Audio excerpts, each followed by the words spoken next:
The first time I met her, I was standing ankle-deep in hydraulic coolant, swearing at a fusion stabilizer that refused to recalibrate. That was my life back then, fixing things no one else wanted to touch, on a station so far from Earth it barely bothered pretending to be human anymore. Kestrel Station sat at the edge of the Perseus Drift, a place where smugglers, traders, mercenaries, and diplomats all pretended not to see each other. If something broke here, it either got fixed fast or someone died. I was a human systems engineer, officially contracted. Unofficially, I was the guy you called when you didn't want questions. So when the pressure alarm screamed and the lights flickered violet, I didn't look up right away. I just muttered, yeah, I hear you, and slammed my wrench into the side of the stabilizer. That was when the shadows shifted. I felt it before I saw her. The air changed, cooler, heavier, like gravity had leaned in closer. My skin prickled, the way it does right before a storm. I straightened and turned. She stood just beyond the maintenance bay threshold, tall and still, framed by emergency lights. Not human. Not even close. She had skin like burnished obsidian threaded with faint lines of soft silver light that pulsed slowly, almost like breath. Her eyes were large, luminous, and pale gold, focused entirely on me. She wore layered armor that curved elegantly around her body, more ceremonial than practical, etched with symbols I didn't recognize. I'd seen plenty of aliens in my time. None of them had ever made my heart forget how to beat. "You are bleeding," she said. Her voice wasn't loud. It didn't need to be. It carried, smooth and resonant, vibrating faintly through the deck plates. I glanced down and realized she was right. A thin line of blood ran along my knuckle where the wrench had slipped. "It's nothing," I said automatically, wiping it on my sleeve. "Occupational hazard." She stepped closer. The lights reflected off her armor, casting shifting patterns across the walls. Every instinct I had told me this was someone important. Dangerous. Absolutely not here by accident. "You are injured because you were summoned," she said. I blinked. Summoned. She tilted her head slightly. "This station requested a human engineer capable of adaptive reasoning. You answered." "Oh," I said. "That kind of summoned." For a moment, we just looked at each other. The alarms quieted. The stabilizer hummed back into a stable rhythm, as if embarrassed by the attention. "You fixed it," she said. "That's the idea," I replied. "You, here for a reason?" Her gaze softened. "I am leery of the Thalketh." That name meant something. I didn't know what, but the way the air seemed to bend around her told me it mattered. "I am grateful," she continued. "You prevented a cascade failure. Lives would have been lost." "Well," I said, suddenly aware of how small and human I was, "I like to keep casualties to a minimum." The corner of her mouth, if it was a mouth, lifted just slightly. "I have been observing you," she said. That made my spine straighten. "Observing me doing maintenance?" "Yes." "Lucky you." She studied me for a long moment, then surprised me by asking, "Are you bonded?" I choked. "Am I what?" "Bonded. Paired. Married." "Oh," I said, relief washing over me. "No. Just me and my wrench." Her eyes flickered, the silver lines in her skin brightening. "Why?" I shrugged. "Haven't met the right person. Plus, station life isn't exactly romantic." She considered that. "Among my people, bonding is duty as much as affection." Sounds intense. It is. I wiped my hands and leaned back against the console, trying to look casual. "Trust me, you don't want human marriage anyway. It's complicated, expensive, and half the time ends in lawyers." She looked at me, truly looked, as if weighing something ancient and important. I laughed, uncomfortable with the silence. Hey, if fixing machines counted, I'd be married 10 times over. Her voice dropped, barely more than a breath. Then make me happy. The words hit harder than any alarm. I stared at her. What? You joked about marriage, she said softly. But you speak of it as choice. Among my people, it is command, obligation. I would choose. My mouth opened, closed. My brain scrambled to catch up with reality. I think, I said carefully, there might be a cultural misunderstanding here. She didn't look offended. If anything, she looked curious, hopeful. Explain, she said. So I did. Over the next hour, sitting on a crate in a humming maintenance bay, I explained human marriage. Love. Consent. Partnership. The freedom to walk away.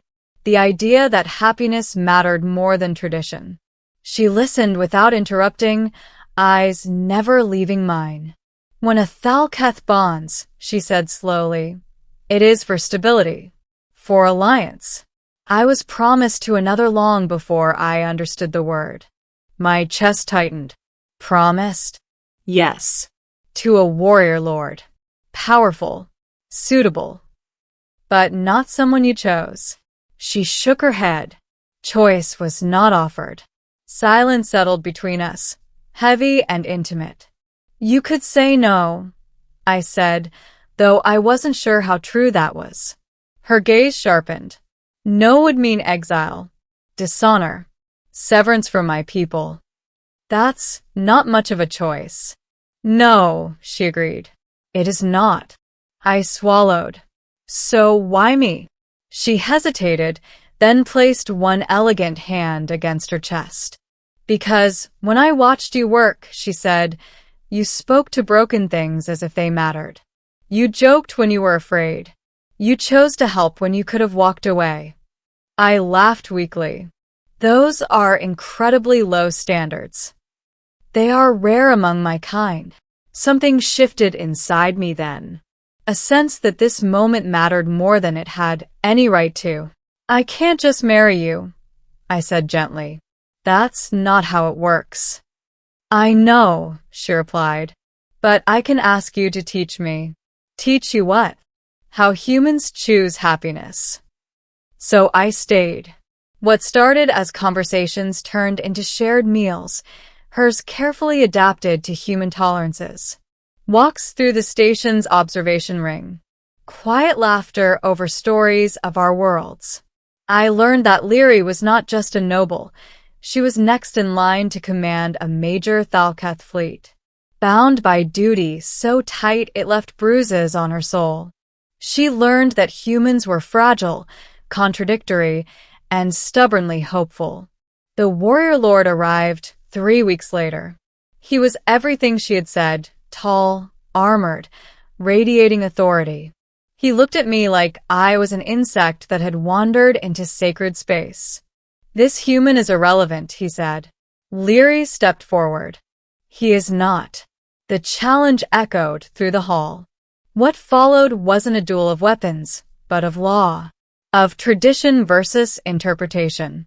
Of an ancient code that allowed a Thalketh noble to choose if they could prove understanding of another culture's bond. She chose me as her advocate. I stood before beings who could crush me with a thought and spoke anyway. About choice. About happiness. About how love was not weakness, but commitment freely given. When it was over, the chamber was silent. The ruling came at dawn. Leary was free. She found me on the observation deck, stars spilling endlessly beyond the glass. It is done, she said. I exhaled a breath I hadn't realized I was holding. So, what now? She stepped close, her voice soft, certain. Now, she said, I choose. I smiled, heart racing. You know, I was joking. About marriage. She leaned in, forehead resting gently against mine. I was not, she whispered, but I am willing to learn how to be happy together. We didn't rush it. We learned each other slowly, deliberately, built something that felt real, not forced by duty or fear. When we finally bonded, it wasn't in a grand hall, but under the quiet glow of distant suns, witnessed by friends from a dozen worlds. I never expected to marry an alien warrior, but when she took my hand and smiled, truly smiled, I realized something. The best jokes are the ones that turn into truth. And happiness, chosen freely, is the bravest bond of all. The bond ceremony wasn't the end of the story. It was the beginning of the consequences. When the Thalketh High Conclave formally recognized Lyri's right to choose, they did so with cold precision. The ruling was lawful. Correct. Unprecedented, but valid. And that made it dangerous. We learned that within hours. Kestrel Station filled with ships bearing sigils I had only seen in archives.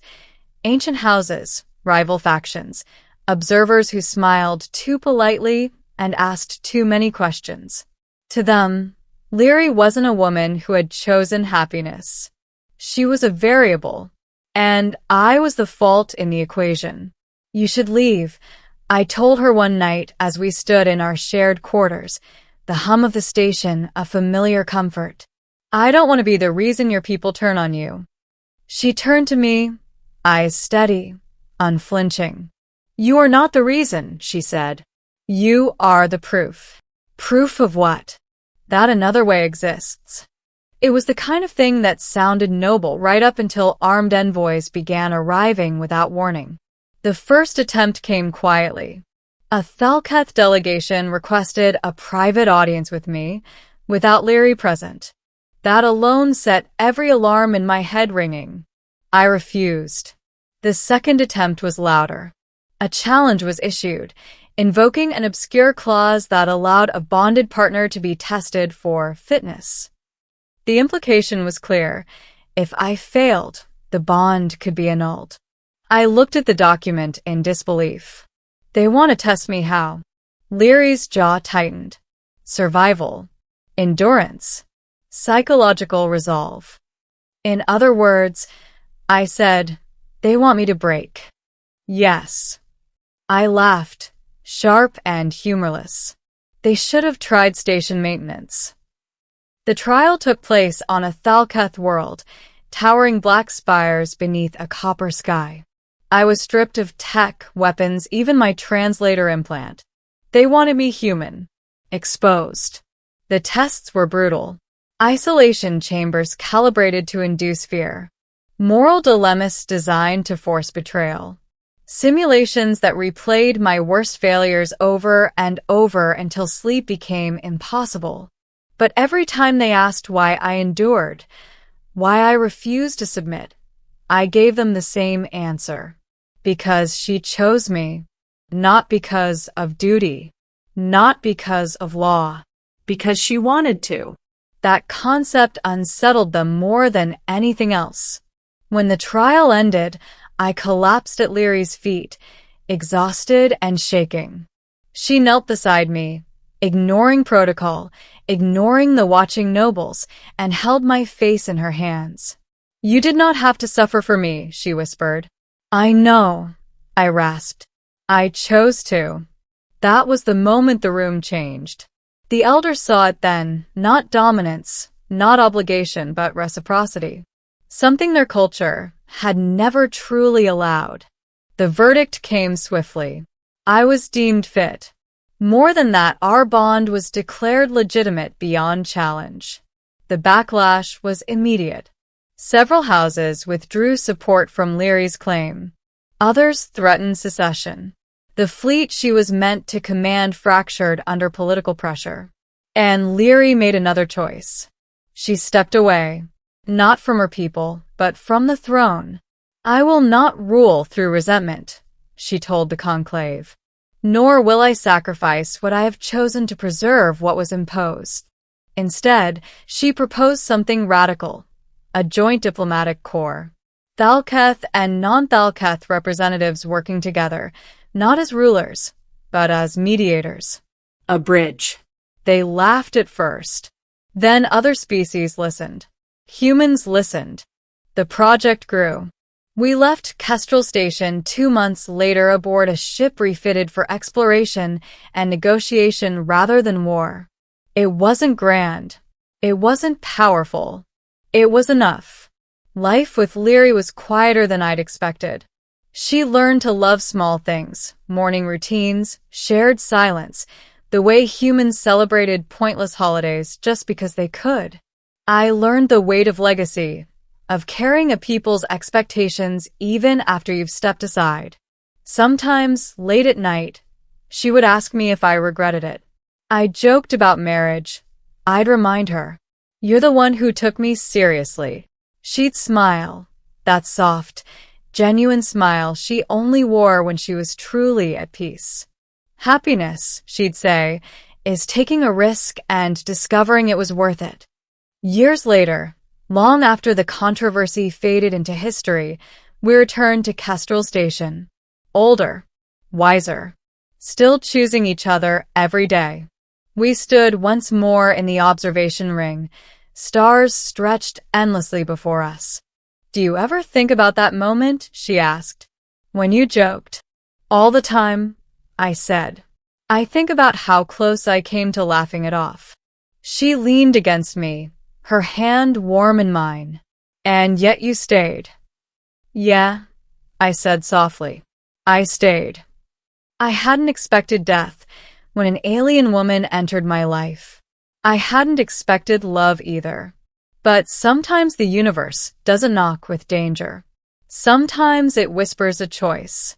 And if you're brave enough to answer honestly, it changes everything.